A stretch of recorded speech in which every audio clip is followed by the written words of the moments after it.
With Smart Voice from Shaw Business, collaborating in a busy business is easy. You can teleconference with your team with the push of a button. You can use instant messaging to get instant answers. You can even use screen share to collaborate on work docs so everyone can literally be on the same page. How cool is that? Smart Voice works seamlessly across any device with your entire team, even when you're not together. I'm still here. Discover all the benefits of Smart Voice at shopbusiness.ca. Blog Talk Radio. Well, good morning, Divas, and welcome to the Divas That Care Network. My name is Candace Gish, and I am so excited and honored to be your host today. For any of you that have just tuned in today, the Divas That Care Network started 7 years ago. We're really excited.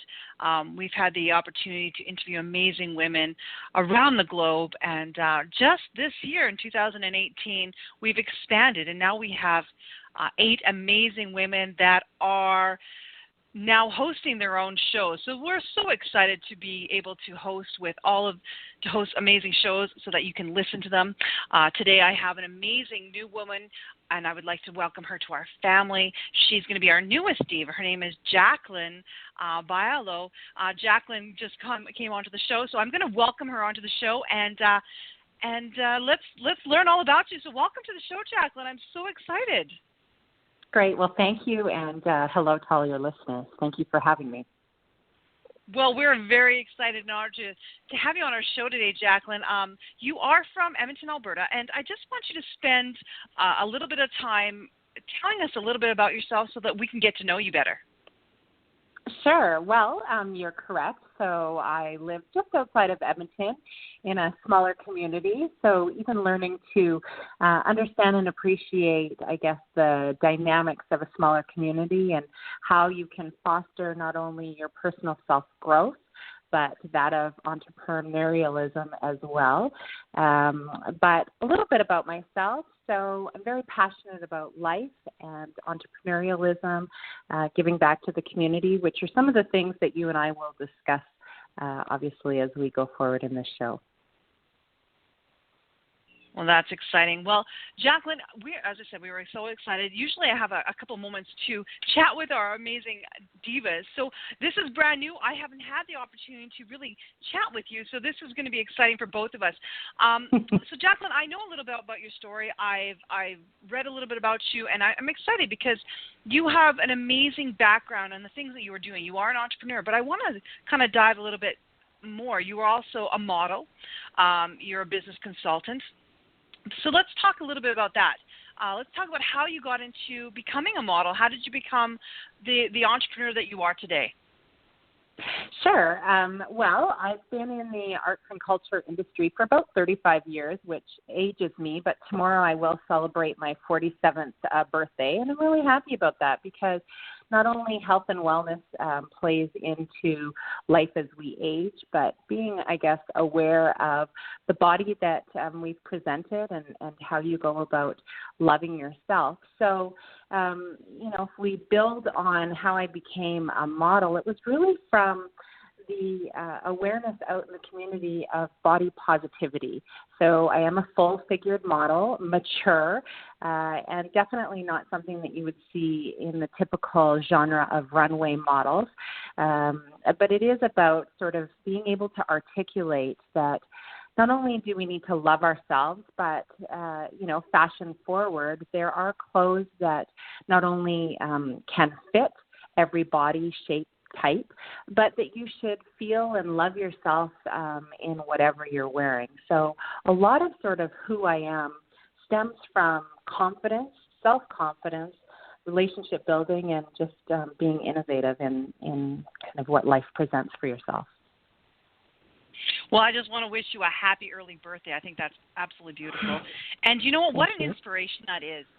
I think in society today, we are overwhelmed with what the media portrays as, a beautiful woman. And I love that, you're standing up for the fact that, we can be beautiful in our skin for who we are.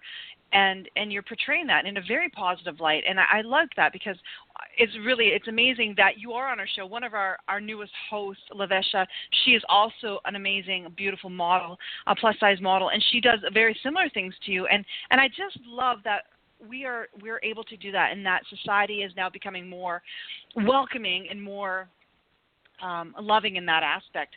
And I want to talk about that because I think it's important. And how are you dealing with societies or to change that mindset? Because I think that's important. You know, we have a lot of young listeners that do tune into our show, and I want you to maybe, can you share a little bit of your thought process and so that they can, you know, accept their body, so that they know that they're beautiful the way that they are.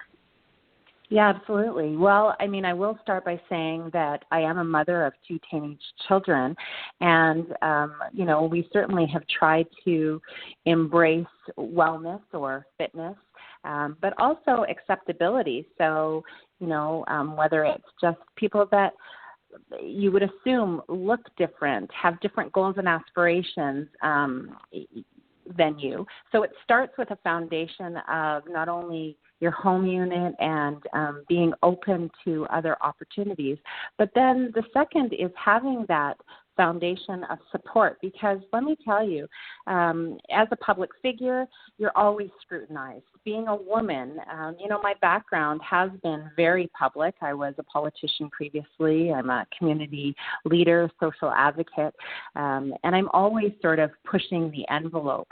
But there are dark days. And so to your listeners and to the younger generation, I think that it really starts with not only knowing and appreciating yourself, but then realizing that there are others that want to support and see you succeed.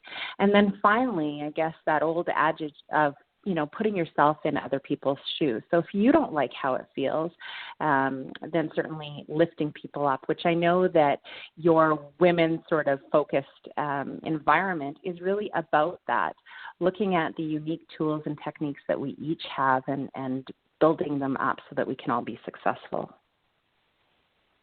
And that is so true. You know, we are definitely all about linking arms with one another and having that support network. And that's why I said it's such a great thing and a great tool to have you on our show, you know, talking about positivity, talking about body image positivity, because I think that's really important. You know, we all have that, you know, probably those moments of insecurity that, okay, am I feeling good? Am I looking right? And I, as I said, I really admire everything that you are doing, because I think it's really important. It's important to see that and not just be seeing one aspect of things. And it's funny. It was a topic that actually came up in our household on the weekend, you know, because I have our show, like my show started because of my 4, I call them my young divas, the 4 women in my life, my 4 daughters that have always inspired me. And, you know, seeing them grow up in today's society, you know, I think before I never really thought of things. I'm like, oh yeah, I just kind of did my thing and never really thought of it. But now it's so overwhelming with the internet. And so we definitely have those conversations on, you know, how they present themselves and how they look and how, you know, how they feel about themselves. And I think it's important because they're probably not the typical girls that you'd see in a magazine. They are strong and they're healthy and they are beautiful and they are very comfortable within their skin. And I just love that. But you talk about that and you meet people that are in the industry, and they say that when you look at, you know, a model in a magazine and they're portraying a person that is actually older than what they are. And that actually changed my perspective, because I didn't realize at the time that, you know, I thought when you're portraying a woman, you know, that those are women, but actually they were a lot younger than what they were portraying. So how do you deal with that when you're in the industry, and how is that affecting people? Yeah, well, again, I think that some of the learnings that I've had, not only as a model and using your voice and perhaps your positivity for advancement, but I've translated that into my business world as well. So there's innovation, there's research, there's development, there's forward thinking. But at the end of the day, it's also learning from sort of your struggles or your setbacks. So both on the runway, there have certainly been opportunities where I've engaged and, not had a positive end result with designers or photographers. And unfortunately, it continues to be an evolution of learning for everybody. But if we remain open to that, then, we certainly will be forward thinking and more successful in the future. But again, in my business environment where I'm working with individuals or smaller organizations that want to make positive change, it's about being somewhat of a risk taker. So whether it's in choosing the clothing that you love to wear and rocking it for the day, or in business, doing your research and finding sort of where your niche market might be, identifying those gaps, and having the confidence to not only sort of forge ahead, but to learn from those setbacks or mistakes that you've made. And I really, truly live that. All of my successes have come from relationship building, having a strong network behind me, and then really reflecting on sort of where I can continue to improve. I think that's absolutely fantastic. So, Jacqueline, tell us a little bit about what it is that you're doing with people, how you're helping them. I know that so if somebody comes in and contacts you, I know a lot of our listeners are always looking for somebody to work with. Tell us some of the things that if a lady were to contact you, what kind of things can you do with them? Yeah, well, I would say that my strength is really relationship building. So usually I'm engaging with a client that wants to do some collaboration with someone else, whether it's the government, whether it's other not-for-profits, whether it's a branch into a new industry.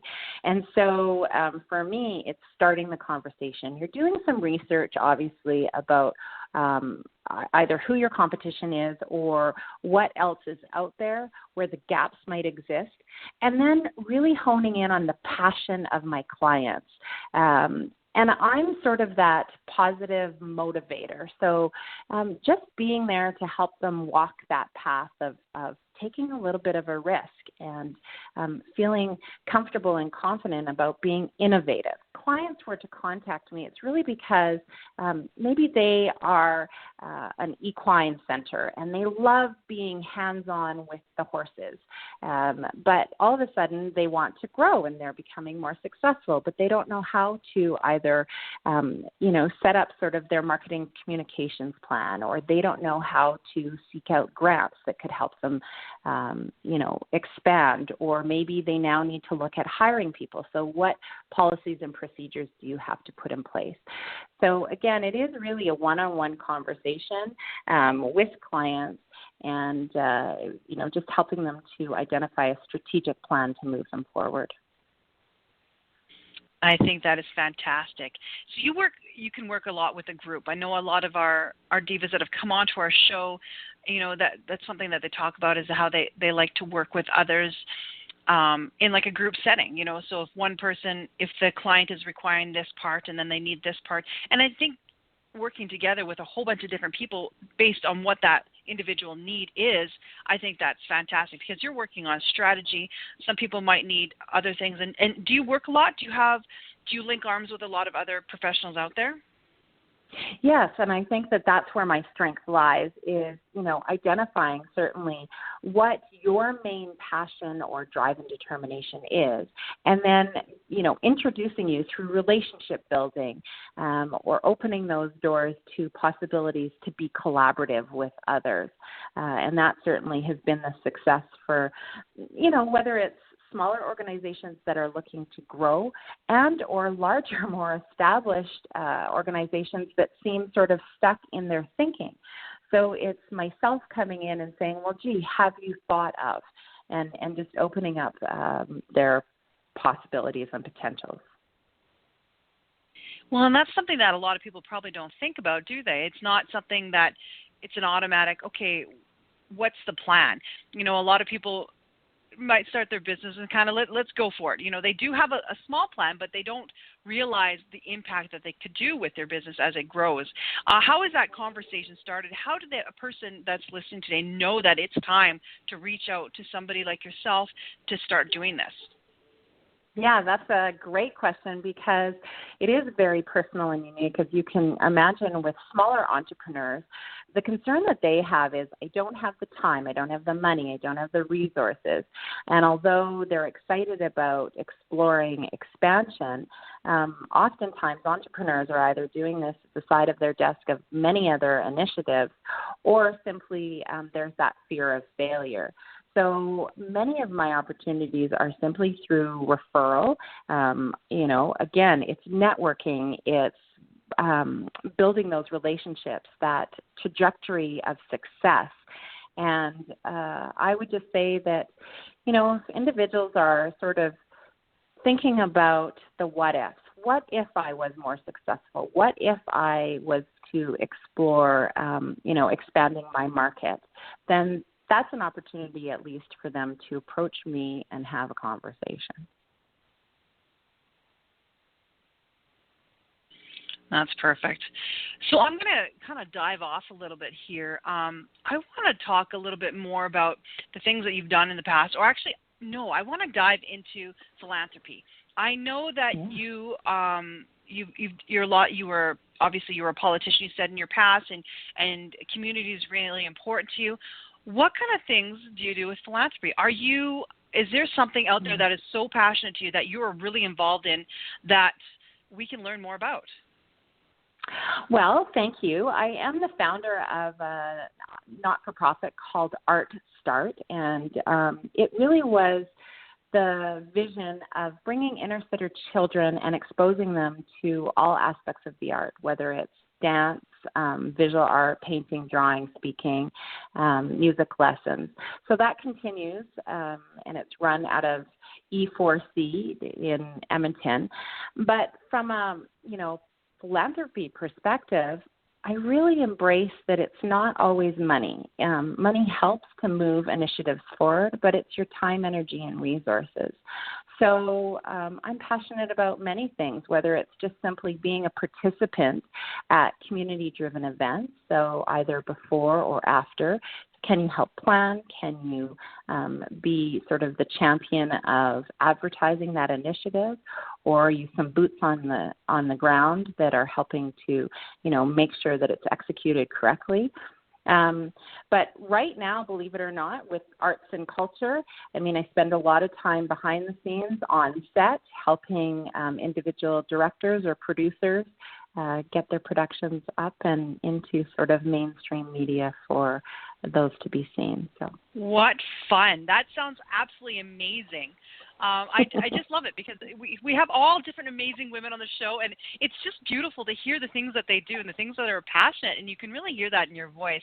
I know that there is going to be some text coming in here right away. How does a person get involved? Like if there's somebody out there that, because we have questions all the time on our show and people that contact us after shows, and they're always looking for that thing that draws them, that is pulling those heartstrings. There's a lot of different organizations out there. But the arts is a really great one. It's something that we don't talk a lot about on the show. But how does somebody get involved if they want to be a part of something like this, to volunteer their time, their energy? How can they get involved in this kind of aspect with you? Well, I think that everything starts local. I talk very much about the community where you live, work, play, and invest. So if you start there, there's obviously, not-for-profit groups, or even, unfortunately, there's always crises happening. So even if it was something like that, whether it's a lost child in your community that all of a sudden the parents are, needing help for volunteers to go search, or, organize that bottle drive for some more money, or meal planning for a sick family, maybe all of a sudden they've gone into cancer. So I think that, the other aspect of philanthropy or giving back to the community might also be from an advocacy perspective. So if I was to put on my, former political hat, I think that it is amazing when individuals become passionate about making legislative changes or using their voice for, just the education and awareness of what goes on in the community where they live. So the possibilities for volunteerism are endless, but I think that it does have to start with not only, what speaks to you, what pulled at your heartstrings today, and it could be different today than it is tomorrow. But it's putting that one foot in front of the other and actually getting involved. And the reciprocal is that we all benefit, and you may learn something about yourself. You may, gain additional skills. There's that networking of relationship building. So just enough can't be said about just getting out, and whether it's doing it. Knowing your neighbors and feeling great about, giving of your time and energy and resources. Oh, I love it. And I think it's so important. We always hear that people are volunteering and they get so burnt out. And I think it's a need. It's a need to, get out there. And I love that you're saying it's not just about giving back and getting involved. And it's about community in a lot of ways. It's getting to know your neighbor, and it's getting back to the basics. I remember growing up and everybody was always a part of things. And I think over time, everybody started pulling themselves away, and they were just didn't want to get involved, didn't want to get into people's business, didn't want to do anything. But I think it's really important to get back to the core. And I always tell my children, too, it's not one person that raises a child, it's a community that raises a child. And, getting involved and having people hands-on and teaching our children the same thing, and to really be a part of things. I think it's so important. And I respect that, and I like that you really said that, because I think that's kind of the core of what the Divas That Care Network is all about, is women getting involved and linking arms and really helping and supporting so many others out there. So thank you.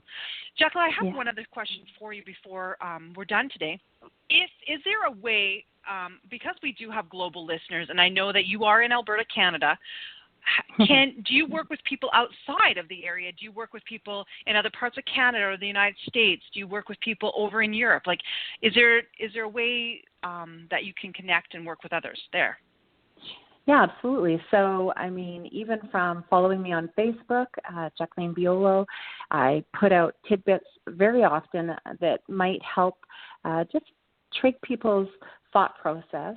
I do have a business partner in Manitoba, so that is definitely, and I have worked through North America doing some of the research and development from a community perspective, looking how to address systemic barriers in a social environment. So, yes, I think that I am bilingual as well, so across Canada there's an opportunity for me to use my French skills. And some of the business, modules or techniques that one might use to invoke innovation and sustainability hold true across the nation. I love it. Thank you so much. So any last-minute tips, tools, things you want to leave our listeners today?